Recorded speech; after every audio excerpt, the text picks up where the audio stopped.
All right, everybody. I hope that this is coming in for everyone. I'm trying out a new streaming software. So please let me know in the chat if y'all aren't hearing me, because that would be a little bit of a problem. But this is hopefully going to be a little bit of a recap of what we were trying to do last week when we were not able to do this because all of my tech was failing me. But it seems like it's coming in loud and clear for all of y'all, so that's awesome. I'm gonna take these down then. Hell yeah. Well, welcome to this week's Griscom stream. I want to talk about American exceptionalism a little bit, like we were teasing last week, but also want to be sure to take everybody's questions in chat. So feel free to just sort of jump in. A lot of different stuff to cover right now, obviously. Here we go. We already have a couple questions I'll try to get to. Hopefully next week, I guess the music wasn't playing for whatever reason. Hopefully next week I'll be able to do a little bit more stuff and do things like sharing my screen and all that. But I'm still learning. Also, new tech stuff too. We're working right now on getting some sort of a call-in system for the show for patrons. So if you see them digitally or maybe even physically, unless you're a loon, make sure to pressure Matt a little bit about getting on that, because I think we might be able to, hopefully this week, if not next, at least have some kind of a voicemail system so people can call into Left Reckoning's patron. Post games and stuff like that, because it's nice to hear everybody's voices. Even though I appreciate being able to read everyone's questions on the chat, it'll be nice to be able to do some calls. So really looking forward to that. And then also this week, we're going to have Ben Burgess on to talk about his new book that's coming out on May 1st. I've been reading it. It's really good. It's definitely going to be exciting to see the reaction to it. I'm sure that people are going to be able to pick up a lot of good information from Ben. He's always a good person to sort of bounce ideas off. So his book, Canceling Comedians While the World Burns, is definitely something you should be trying to grab, especially if you can get it somewhere like Red Emma's. But we'll be having him on Thursday to sort of talk a little bit in depth about the book and then also hang out a little bit. And then on Sunday, we're going to have comrade and friend and teacher Milton Alamati on to talk about Walter Rodney, one of the great Marxist historians who was taken from us way too early, who wrote a lot about, for example, underdevelopment theory. So I'm really excited to talk to Milton about that. I know this will be a really great addition to these extra series that we're doing, which we're calling the Our Radical Tradition. The first one was with Paul O'Connell about the great Irish Marxist James Connolly, which I think was really good. And then this Sunday, I'm really looking forward to releasing for all of y'all. So if you haven't already, definitely consider supporting us on patreon.com/leftreckoning. There's a lot of exciting stuff going on behind that wall there and in the community. Patrick Stevens here says, excited for the show about Walter Rodney. Hell yeah, me too. I love how he makes the distinction about violence that breaks slave masters' chains is justified and necessary as opposed to the brutal violence by slave masters. Yeah, I mean, absolutely. And Walter Rodney really makes a lot of those critical distinctions and is why he's somebody who I think is going to be really critical for us to read today as we're coming up with strategies for taking on these brutal systems. Somebody who's thought about them in a lot of different contexts, like Walter Rodney, is somebody who will be very rich for all of us to be able to dive into. So I'm really looking forward to that conversation. And of course, if you're not familiar with Milton Alamati, he's somebody whose work you should definitely be checking out. He's been a good friend and comrade and mentor to Matt, myself, and Michael all these years. So it'll be a real treat to be able to spend some time talking with him as well. So again, for folks who are just sort of tuning in just now, these are a little bit more relaxed streams, so feel free to jump in the chat with any questions. There's a couple stories and topics I want to cover, particularly American exceptionalism and sort of how that relates to the fight for the labor movement in this country, because I think there's a lot of essentialism and idealism that sometimes even socialists fall into this trap when they're talking about the labor movement in the United States. So we'll get to that in a second, but I want to make sure I'm getting some of these questions before they get lost in the chat. So Dunkachino wants to know, do you think an Alex Jones a Matthew McConaughey interview could ever happen. I think that I think that might be a funny conversation, but I think that Matthew McConaughey probably has enough folks showing up. Matthew McConaughey definitely has enough people to protect him from the fallout of talking to Alex Jones. But you know what's funny for folks who aren't from Austin? The filmmaker Richard Linklater has been getting into a lot of hot water in the past few years because in like the early 2000s, he really did, to use a word that's in vogue today, like platform Alex Jones as a kind of like eccentric philosopher of the street. And it's been funny to watch Linklater sort of walk it back. 'Cause it's like, I mean, look, I get it. Like Alex Jones used to just be like a funny and sort of quirky guy on public access TV here in Austin. Richard put him in a few of his movies, and I think Richard should just be able to accept that. But he makes this sort of big deal. It's like, oh, we were only just doing it as a joke. We always knew he was crazy, blah, blah. I don't know. Sort of interesting Alex Jones facts, but let me see. Someone says put his name in. I'll put Walter Rodney's stuff in the chat. We also released for patrons this week's theory reading. We have 2 conversations with Walter Rodney. Really great lectures that are worth jumping into.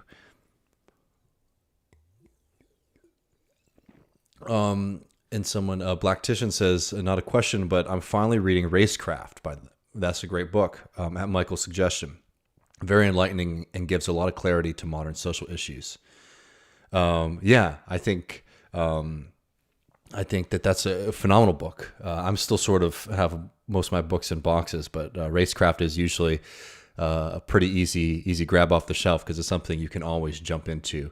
There's a lot that's really important about it, not only learning like the American history of these struggles, but also really like I love the framing of Racecraft. I think as a piece of like to explain these concepts, I think that's a really great way to deal with a lot of issues that you don't fall into the trap of saying things like, oh, race doesn't exist or anything like that. They say that the topic of Racecraft is this idea that, well, there is no biological reasoning that there are different races, like these are human created concepts. They say that doesn't mean that they don't have serious consequences. Just like even though there was no witchcraft, the belief in witches had very serious consequences for folks, right? And in the same line, they're arguing in this book that the belief that there are differences between races has had very serious consequences. It's a phenomenal book. Highly suggest people check it out if they haven't already.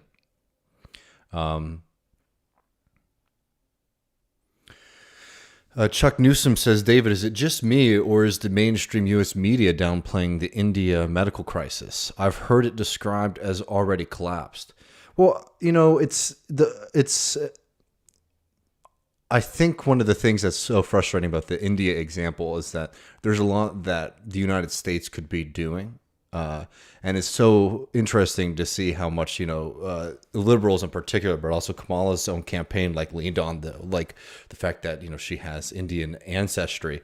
And yet, having powerful people in high places hasn't seemed to really make a big difference for providing relief for folks. It's pretty despicable to see.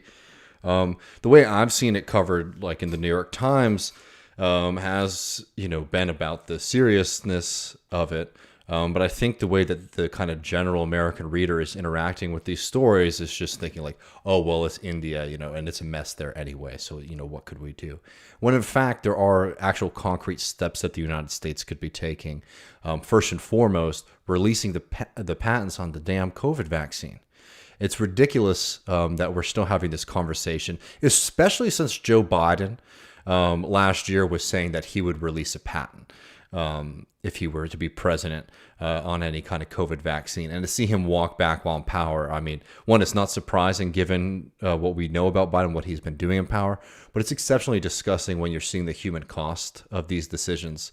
We're not getting this kind of movement. In fact, yesterday, the White House released because I guess talk about dystopian hellscape days. I guess it was International or National Intellectual Property Day.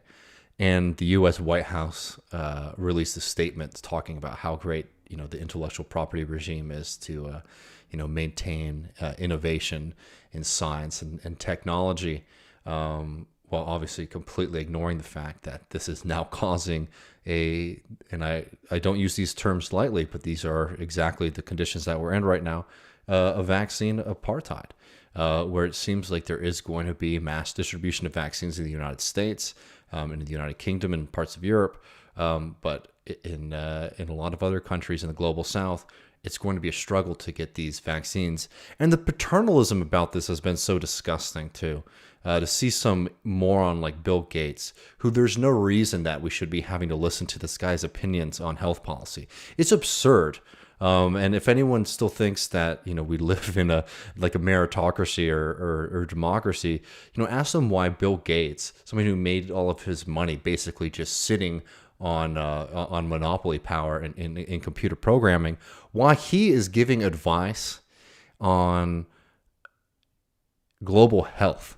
Right, it's really absurd when you see the first headline when you see for people who aren't familiar. Bill Gates recently said that he doesn't think that intellectual the patents need to be lifted on these COVID vaccines, despite the fact that in the United States case, for example, the U.S. was essentially funding these programs, right? But of course, much like a lot of medicine in this country, where it's publicly financed and then privately pillaged. So Bill Gates is arguing not only that we shouldn't lift the patents, but the argument he's making is so paternalistic.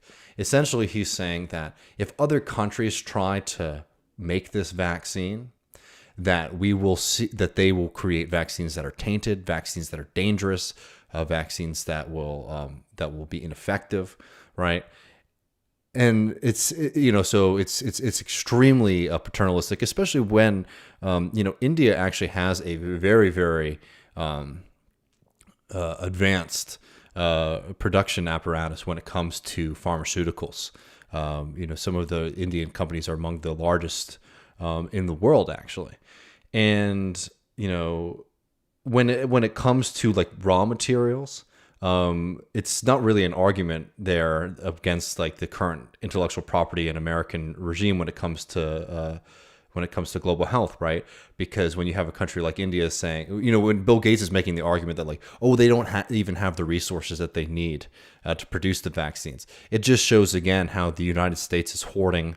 The U.S. elite, I should say, too, are hoarding these materials, the access to them, the technologies and the techniques required to produce vaccines on a mass scale. It definitely could be done in a lot of other countries around the world, and then ones that are sort of on the borderline, if they could really be able to ramp up production to be able to make copycat vaccines like the Pfizer vaccine, for example. The reason they can't is because of the United States hoarding raw materials and then also controlling intellectual property. Remember, intellectual property is a big American project that has been forced on the rest of the world through U.S. dominance of institutions. And people should have to reckon with the consequences of that, because they're human consequences. And Patrick says, irony is tainted vaccines have already happened here. Look at 15 million botched in Maryland. I wasn't familiar with that. But yeah, I mean, the idea that other countries can't produce the vaccine is absurd. And again, where there is lack, the answer is not to, it's I'm trying to do my best to present this to folks who haven't read Bill Gates' arguments, or the arguments that the people who are against us lifting the IP, the intellectual property constraints on the vaccine. They either make the kind of classic right-wing arguments well, this will hurt innovation, right? If you don't get a payday at the end of the day. And then two, the other argument, the more kind of squishy liberal argument, is that, they can't do it, and it would be dangerous to let it out there because only Pfizer can produce this vaccine in the United States. I just sort of talked about how, for the most part, that's patently false. But even where there are facilities around the world that are sort of on the borderline, well, if you're saying that there's lack of techniques, right, and knowledge there, provide people with that knowledge. It's the same kind of gatekeeping that we're seeing. And this is a little bit worse than just like not letting people into a social club. This is corporations that have been funded by the US government, funded by public institutions, now saying, we're not going to share techniques with other scientists, with other medical professionals, because we have to maintain our ability to price gouge, right? Don't let people get away with that first argument that we're starting to see from more squishy liberals on this, because you should push them to the next step to say, okay, well, if you're saying there are deficiencies in global health apparatuses, then why don't we spend more time breaking down the barriers to access there? And you'll find very quickly that one of the biggest barriers to access is intellectual property, and also U.S. hoarding of resources.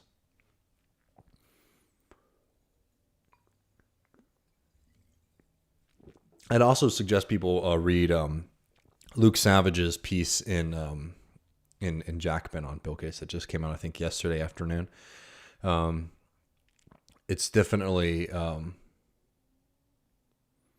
it's definitely a really good conversation. I think I'd like to get him on the show too. And well, for the 99% says he's found that the Gates reaction on this is a good way to talk to libs about why philanthropy is a dead end. In essence, why we need socialism. I think so too. I think Bill Gates is one of those things, and we'll do more stuff on him. One, because it's important, because this guy controls a lot of resources and controls a lot of media attention, and in no way, shape, or form should be the person who we're relying on for medical advice. No way, shape, or form should have the amount of influence that he has.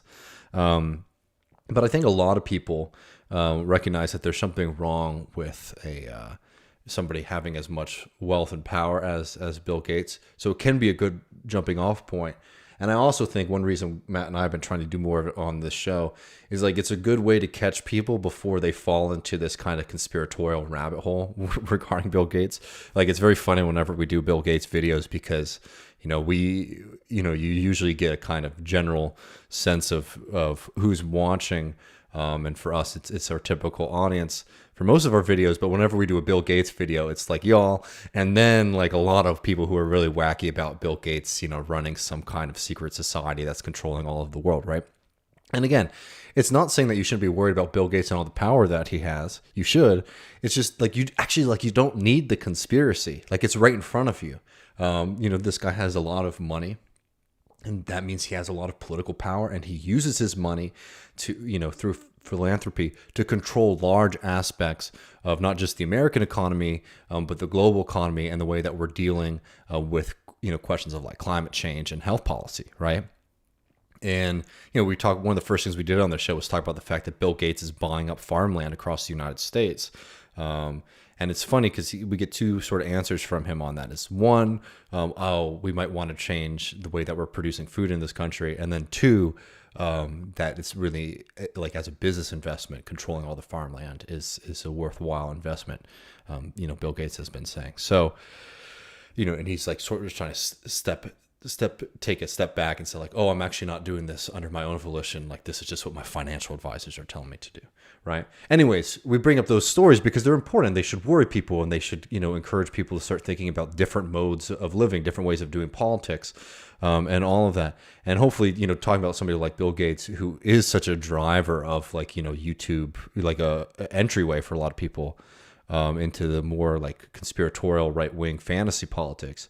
It's a good way to grab people who are feeling that there's something wrong, and sort of grab them and show them, what actually is happening before they fall into, these vast right-wing conspiracies, because they're very prevalent, and they know how to grab folks. Yeah. Let me see. I don't want to make sure I miss any of y'all. Yoda says, and the people making the money did zero research, talking about the the vaccine. Yeah, exactly. It's all public. Well, it's pretty funny. I'm reading y'all's questions and comments here. Really honest, Bill Gates. I really want feudalism back. Bill Gates' war on education was far more dangerous than any of this conspiracy BS. Yeah. I mean, it's insane. From Bill Gates to to Mark Zuckerberg too. It's they've spent so much time trying to influence our education system, and it's a sad state of affairs that hasn't worried more people. That public education, which is something that we really should hold dearly, as a working class, as members of the working class, it's something that we won. That's been very important and beneficial for us. That we don't feel that kind of ownership to get worried when we see Bill Gates and Mark Zuckerberg trying to come into communities and start dictating how we're going to educate children. It shows. And in fact, they're celebrated. It shows how much of how successful the right wing's war, aided by the neoliberals, on public education has really, really affected us. Yeah, and Kenzo says the problem is that nerds have too much power in neoliberalism too. I'd agree with that. Joshua asked, "What did Zuck do to U.S. education?" I mean, he's been highly influential, I believe, in New Jersey, in sort of pushing a few schools to follow curriculum that he finds to be better than the typical state education system. It's just what happens. You donate a lot of money to a school, and then you say, like, oh, well, I also think that this is a great way to educate children. Or like, oh, you need to have more technology in classrooms and maybe create, a social network for your kids, or whatever, right? It's like, that's the kind of dynamic that we get from the super wealthy. Yeah. Yeah, and charter schools. Yeah, I mean, charter schools are pretty nice. I don't know too much about the New Jersey system, so I'm definitely interested in hearing what you'll have to say about that. But charter schools are a real menace. All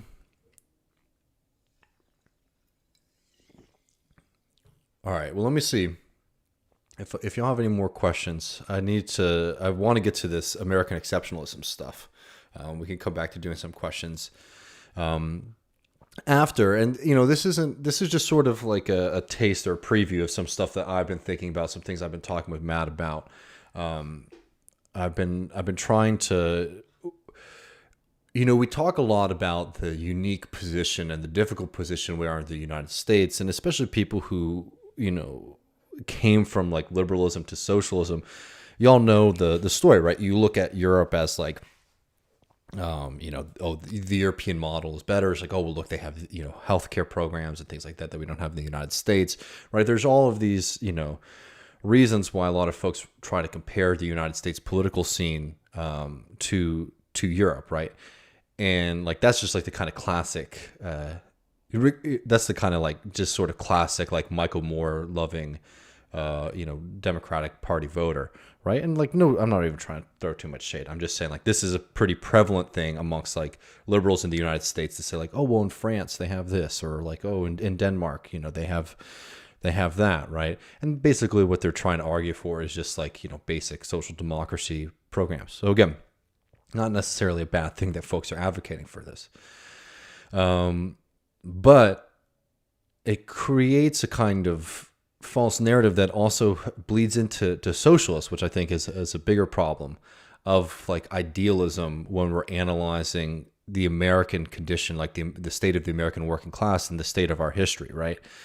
And just as a preface to all of this, one of the better realizations that I've ever had is that I am who I am. I'm from where I'm from. Spending too much time suppressing that or ignoring that ain't really a good way to build a life or political perspective. That doesn't mean don't be critical and don't question things and don't hate with every fiber in your being some of the worst parts of the history of this country. But trying to think that you can just sort of just by being like such a cosmopolitan or like liberal that you can sidestep and sort of step outside of American history and American culture, right? I think it's really important to, not in a nationalist kind of sense, but like in a sense of like understanding, that we're in this kind of flow of history together, understanding that things are the way that they are for reasons that were historically determined, that were economically determined, that were politically determined, right? Instead of just sort of acting like you just sort of woke up and now have this strange new world around you, understand that we have context for these things and we can build off of these things. And I'll be sure to jump back to these chats in just a second, but I want to get this point out. Right. So because there's a really important question that we have when we're doing political strategy here. And the first one is like the party question for the left, right? And I want to start going back into that series that we were doing really early on with these Griscom streams, where we were talking about how to build like a left party, a socialist party, and what that really functionally means.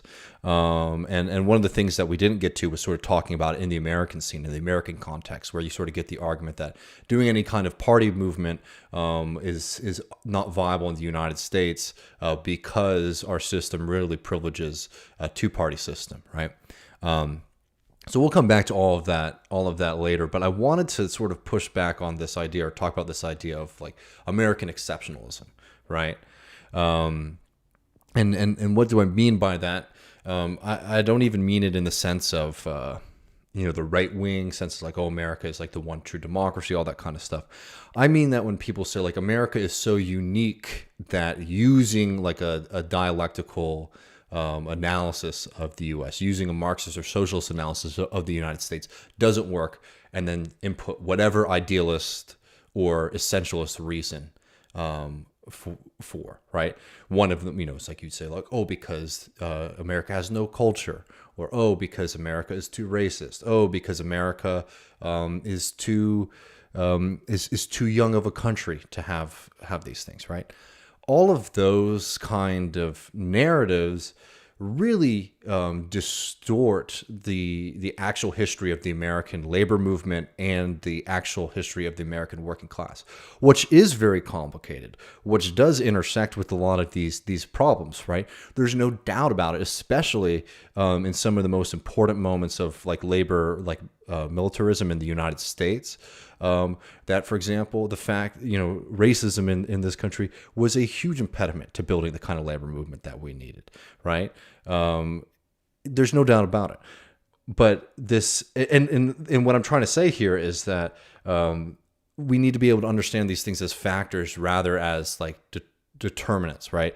That like the fact that we have this kind of particular history of racism in the United States is because this was developed, right? People who were coming into the United States did not, like I'm saying, like, for example, Irish immigrant labor, like in the late 19th century, right?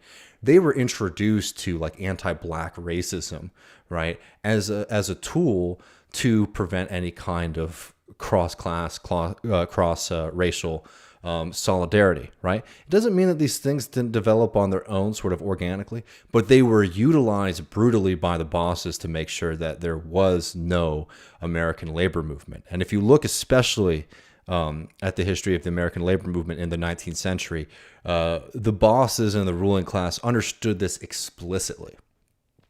So just to get back on track a little bit, like, understand that the United States for a really long time, especially in the early communist and socialist movement, was looked at as a source of inspiration.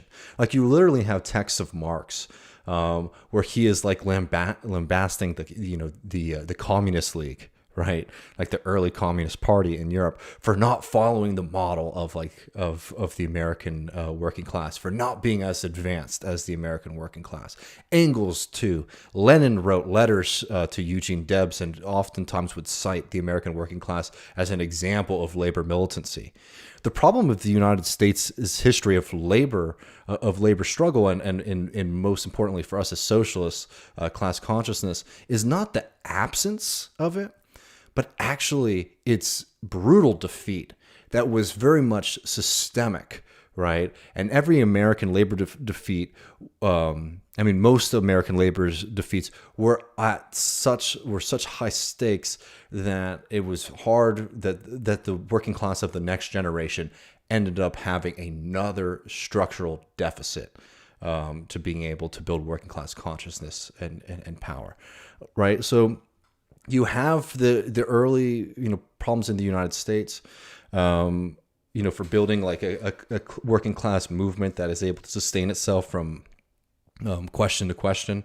You do have some of that from the fact that, unlike in Europe, the American Revolution was thoroughly like a bourgeois revolution. It was a revolution that was run by, you know, high. Okay, I think I should be back now.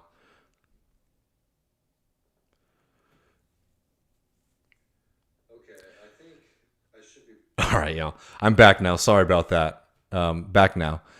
Um, okay, it's coming back for everybody. I don't know why it did that. Um, but let me just sort of, where was I? Okay, I'm back. Oh, I was talking about the 1776, and I'm gonna come back to the chats that were at the top too. Don't let me forget about those. Um, but the American Revolution was very much like a bourgeois revolution, and that like those were the controlling stakes that very much were able to bring in some members of like an early American working class. But you also have to remember that this was an agrarian nation. At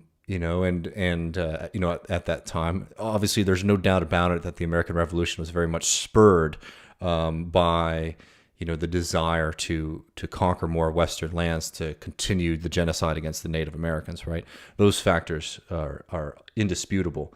But this was a revolution in the United States that was led by the American bourgeoisie in a way that you didn't really see in a lot of other European, for example, revolutions, where like the working class was at the forefront, trying to force the aristocracy to accept and democracy and those kind of like liberal concepts, right? So like there's that kind of lack of development that you have with the early kind of like American working class at that time. And then obviously you always have the option to just send people west. Whenever things are too tough in the cities, right? You can always say, well, America is still a land of freedom and equality, because if you can't make it here, you can go out west where we've murdered a bunch of Native Americans and we'll give you free land, right? And obviously in this context, we're talking about white males, as we have the genocide against Native Americans and chattel slavery in the South, right? I can't do a whole like history. Maybe that'd be a fun thing to do on the show, but in the scope of this conversation, I can't do a whole history of like Marxist history of the United States. But like you have to understand that that's a distinct difference between a lot of the European revolutions, right? Is that it was something that the bourgeoisie almost immediately in the system had complete control, in a way that in Europe they still were fighting against the power of the church and the power of the aristocracy, right? And because of that, you had a development of class consciousness amongst the working people, because in Europe you saw alliances between the aristocracy and the church and the bourgeoisie. Their interests weren't always aligned, right? And the bourgeoisie ends up winning out and suppressing and dominating the aristocrats, dominating the church, right? But it was because you have the working class there developed its own consciousness as a class, while those lines were sort of muddled for people in the United States in the early U.S. history, because of the fact that even working people were like small time farmers, and then you always have the West, which is just was America's like get out of jail free card for like preventing more class consciousness. With that kind of early working class there. And then we go on and again, I can't do the entire history here, so I hope I didn't open up too much of a can of worms. But then you see these really exciting movements, right, where you see cross racial movements, cross regional movements, urban rural movements in the Knights of Labor, the Farmers Alliance, and the Populist movement. And the Knights of Labor, for example, was something that was very much looked to as an inspiration by the socialist left in Europe. Just like as an interesting like fact, the Knights of Labor at their height, they started to create these things called they had their own court system. where working people would say, we're not going to go to the police, we're not going to go to the American justice system. If I have a dispute with my neighbor or somebody in my community, we'll go and we'll settle this ourselves as a working class, right? This was an incredible moment.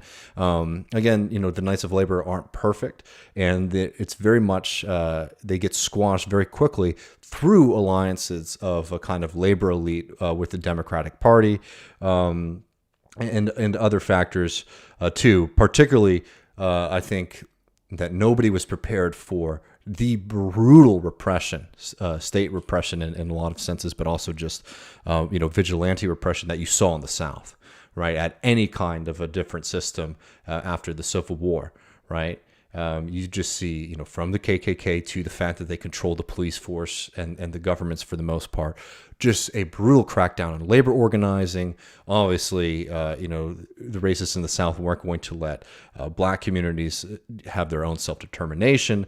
It was a systemic and very targeted and successful movement to squash all of those developments. There are exceptions that aren't necessarily perfect, but for example, New Orleans was an example of a lot of labor organizing that was able to go across white and black lines, right? So, anyways, these are so you're seeing these class movements in the United States that are actually the envy of European socialists. And it goes all the way back to 1776, right? All the way back to the American Revolution. The fact that the bourgeoisie in this country from the outset, right, was able to control state power and to be organized as a class in a way that working class people never have been able to do in this country, meant that despite the fact, against all odds, we saw incredible moments in U.S. history of labor organizing and class-conscious politics and things like that, that the American bourgeoisie was able to fragment them, and they were able to fragment them through through using racism as a tool to divide the working class. They were able to bribe members of labor organizing by essentially evacuating cities and letting essentially corrupt, this is Tammany Hall stuff, right? You control the working class vote, deliver us the working class vote, and we'll get you a big house and take care of you, right? That's a big part of American politics too, right? It's so through outright war, right?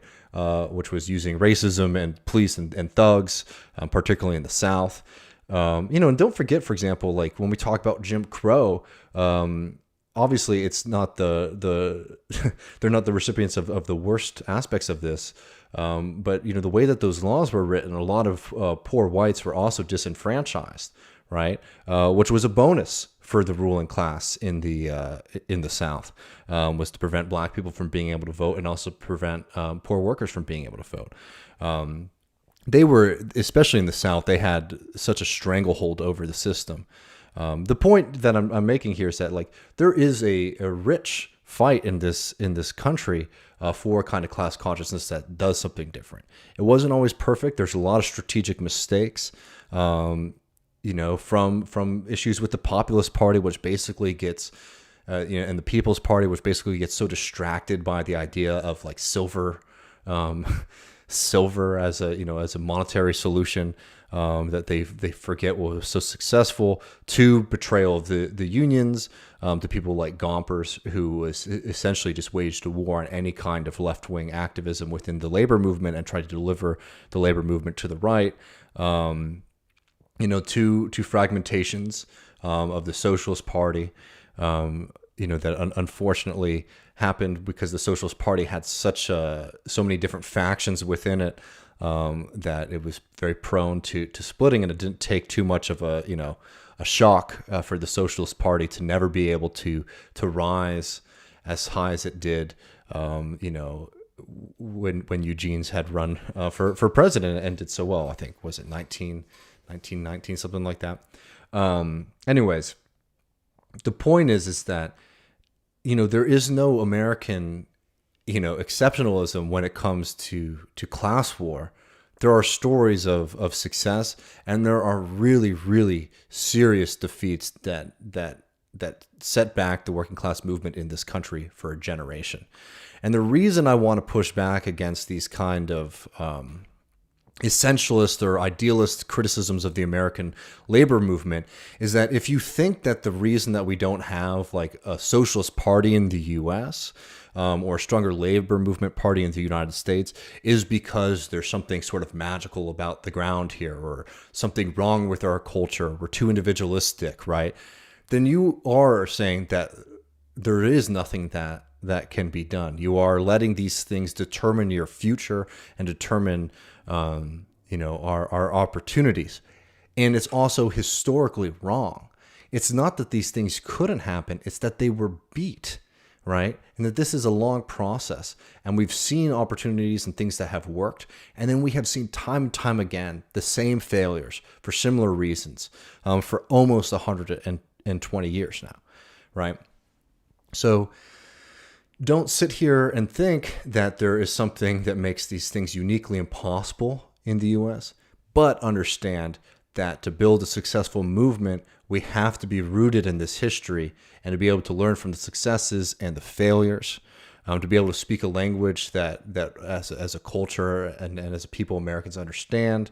We just have to have a kind of deeper historical understanding and not any kind of idealist one that prevents any kind of rupture. So I got interrupted a couple times with the internet, so I hope that was useful. I might do some more stuff on that later, but these are just some of the things I've been trying to lean into, as I do think that we are in a shift in the U.S. right now, in this post-Bernie movement that could go a few different ways, and I'm hoping that it will go into a way of a more militant and powerful working class movement. But I think if we don't learn from these mistakes, we can fall into traps. And if we get trapped in a kind of idealist or essentialist thinking about these questions, we won't be able to break out of the out of the current juncture. Like, we'll just fall. If we don't have the rhetorical, historical tools that we can have and are actually quite accessible to us, I think that we won't be able to get our movements moving forward. But let me make sure I'm getting all y'all's questions, because I'm curious what y'all have to say. Well, for 99% says, when people talk Gates conspiracy theories, it just comes down to Occam's razor and turning the conversation to let's take away their financial power then. Yeah, that's probably a good move. And Kowalski hit us up with the chat too. I really appreciate that. And thanks so much, Daniel, too. I really appreciate the chat there. Let me see. I was going for a little bit. I want to make sure I'm getting some of y'all's questions. I see something about Varoufakis, and I will get to that. Let me see.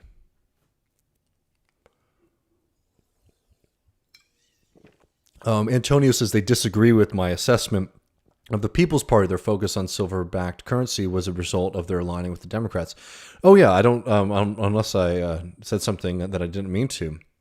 I don't think that there's. I don't dispute or have much disagreement on that at all.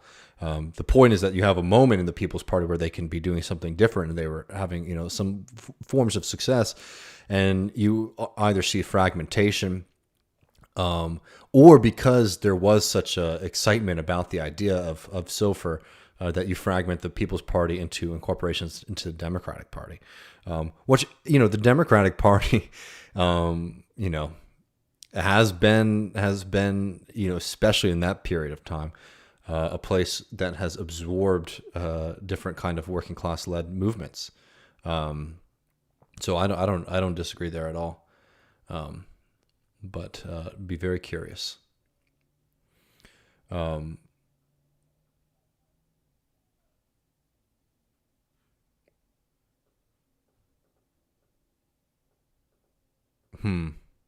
Yeah, I mean, I think talking about especially Kenzo's saying some stuff about the progressive era. It's interesting to read that period of time. It's also interesting regionally because there are such different examples of what happened with,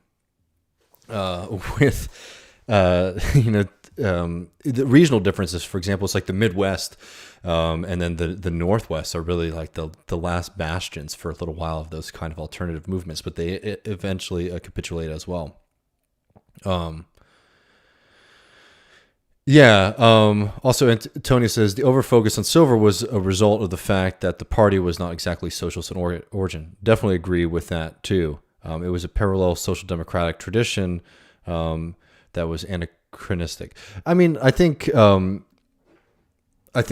People's Party, for example, in the populist parties, you do have parts of those that do develop into the Socialist Party, right? There is a shared lineage there, but I think the mass appeal, the Big Ten appeal of the Populist Party, no doubt about it. We've learned what happens when you don't have a kind of unified working class consciousness and perspective that's like rooted in a criticism of capitalism, is that you can have a critique of the bosses, but you have this kind of fantasy that there could potentially be good bosses.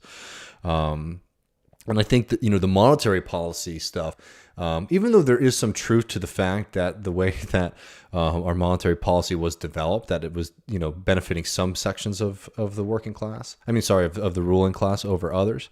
I do think that was 100% like an easy solution to a much more complicated problem, right?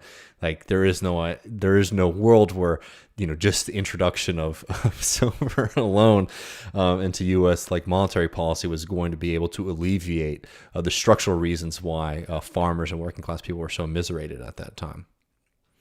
All right, let me see.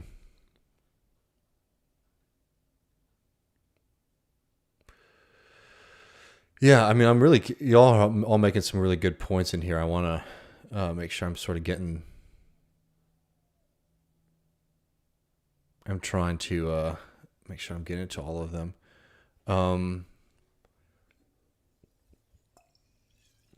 So, someone asked me about what I think about Varoufakis saying that we've moved beyond capitalism to techno-feudalism.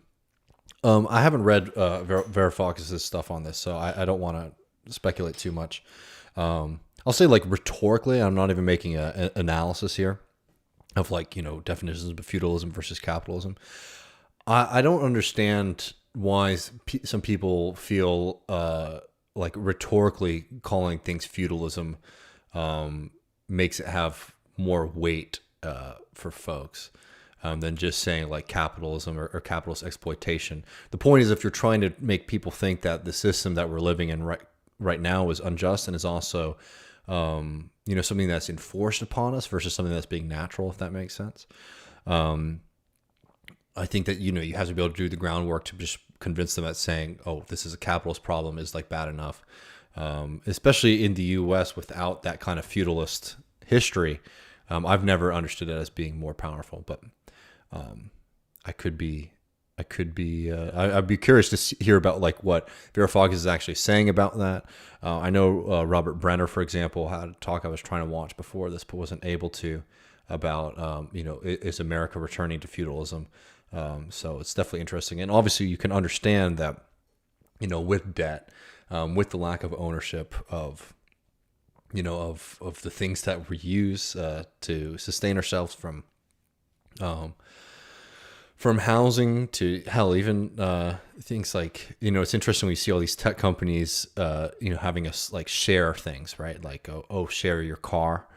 It is funny that like the kind of threat of living under Soviet communism has been delivered to us through like American Silicon Valley style capitalism.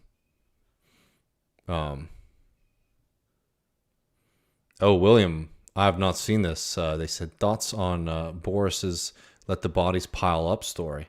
I have not seen this, my friend, but I mean, let me see. Jesus Christ. Let me see if I can share my screen with y'all. Next time I'll do it. I don't want to risk it. Right now I'm still learning this system, but pressure mounts on Johnson over alleged "let the bodies pile high" remarks. Boris, this is in The Guardian. Boris Johnson faced mounting pressure on Monday night as conservative insiders added weight to claims that the prime minister said he would rather see bodies pile up than order another lockdown. Faced with fury from relatives of the bereaved, Johnson and his senior ministers emphatically denied. He said no more effing lockdowns, let the bodies pile high in their thousands. Jesus Christ. I mean, it's horrifying to see what's continuing to go on in the UK, and it's amazing when I hear from y'all just how much they've bungled the response from. They've done it all from like extremely restrictive lockdowns to herd immunity when they were trying to push that to now this kind of monstrosity. I mean, Boris Johnson, the way that he talks, obviously gets a lot of attention because it's so bombastic. But I think it does actually reveal a really severe lack of sympathy for the world around him. The way that he talks about other people's suffering. It just all the world's a stage kind of stuff. It's pretty nasty. I'm sorry. Hope y'all take care there.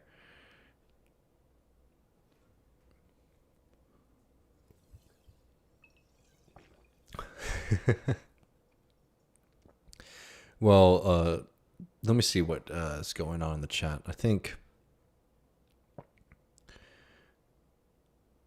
Anthony says Boris said let the bodies pile up, but Brazil and the U.S. walk the walk. Yeah, pretty serious indictment there.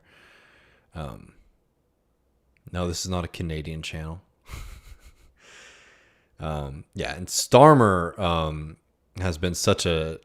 Starmer is just so spineless. It's so disgusting.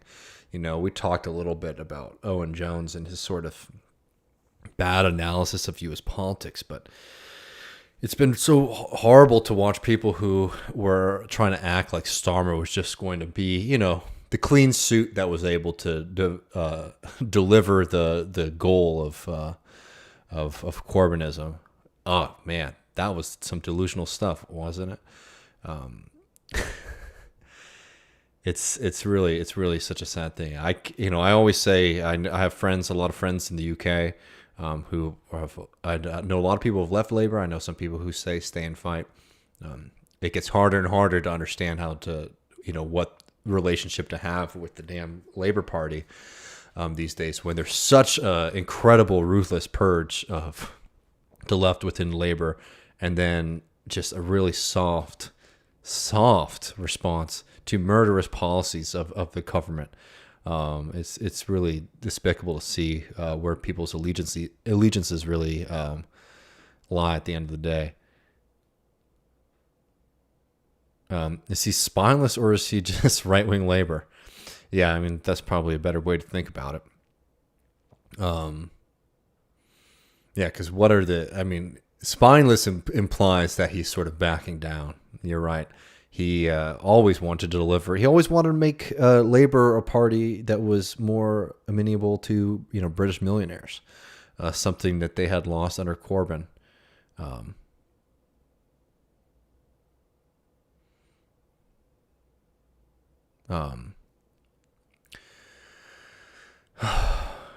Yeah.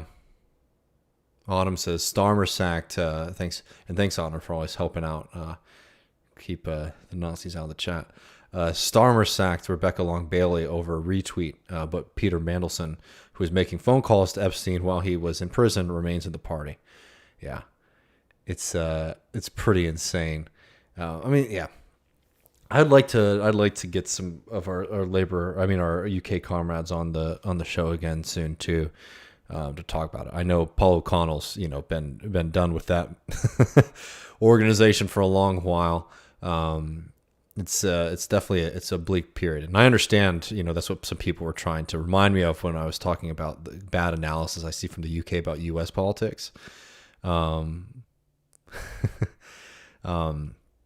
It's just because things are so bleak there. But again, it's one of those things. It's like I hope I don't come off as sort of tedious about these arguments, but it's really important how you think about these things and not provide like false solutions or false hope, because that's how you get into a lot of trouble and really stunt a working class movement, because things can happen really quickly. So you can say, oh man, we're in a bleak position, and that doesn't mean you have to say, okay, well, this means this is what it's going to be, and we can only hope for like some marginal improvements, right? Don't do that, but also don't fall into a trap of trying to act like things are a lot better than they are, because it's a real mistake. All right, let me see. Um, will you concede the amazing electoral success of new Labor candidates like Tony Blair and Oyi? Well, it's very profitable and easy to run politics as a game and as a kind of mass misinformation campaign. It's a lot harder to try to win and to do something on the other end. Jay Andrew says, I missed Outlaws and Revolutionaries. Yeah, man, that was a good time. It's getting a little tough for me to do it each week, even though I enjoyed hanging out and talking about I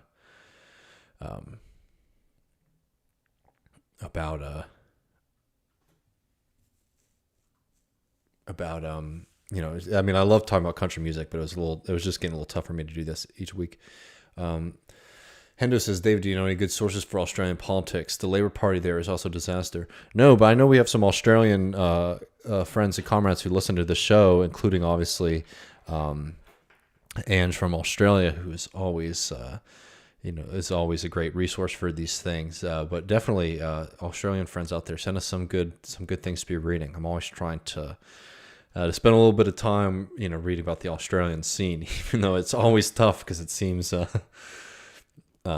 it's just, I don't know. Like, I think sometimes Texas and the U.S. have like the monopoly on like super crazy right-wing politicians, but man, the stuff I see there is pretty exceptional. And I'm like, I have a high tolerance for that kind of stuff. William says a Corbyn-led third party thoughts. Again, it's just, I just think that until we build the class, these kind of conversations are a little bit premature. I think that what we've learned over and over is that we can't do a top-down party system. It has to be something that's developing. So what I mean by that is like, would I like to see Corbyn running a third party that was successful and was able to undo the damage that the Labour Party has done regarding, ignoring the results of Brexit, refusing to engage with what that meant, and losing, a lot of their traditional base? I think that would be a good thing. But I just don't think there's a hack to do it. I think it would have to be something that would have to be organized more organically, and then maybe Corbyn could, be absorbed into it. But I think it'd be really hard for it to be like, oh, Corbyn is just going to splinter. But that's just where I think about that. Let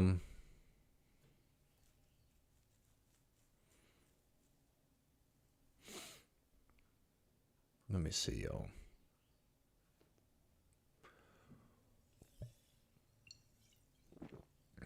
y'all. Jacob asked, have I listened to, are you talking about Hank Williams IV? Or Hank Williams III, right? If so, yes. Let me see, y'all. All right. I think, Labor's 2019 Brexit strategy was such a heartbreaking mistake. And it was what happens when you lose, when you stop being class rooted. They're just like, it was a sad thing to see. And I was such a big supporter of Corbyn in the hope of what that really could have meant to have a proper socialist takeover of the Labour Party, just because I do think that you need to have strong structures to be able to push forward what we need to do. And I think that that's one of the problems with a lot of Americans who think that we're just going to create a new third party here, and that's just on its own is going to be able to win not just elections, but be able to win the fights that we're going to have to implement socialist politics. And I don't know, it was a tough defeat there in the UK.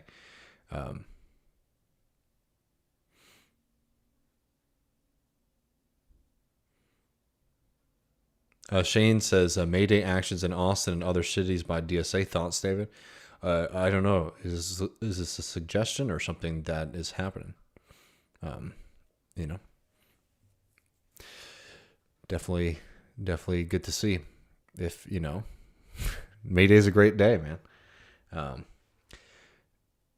All right, y'all. I think this has been a fun conversation. I think I'm gonna step out now. Take care, everybody. Make sure that you check us out on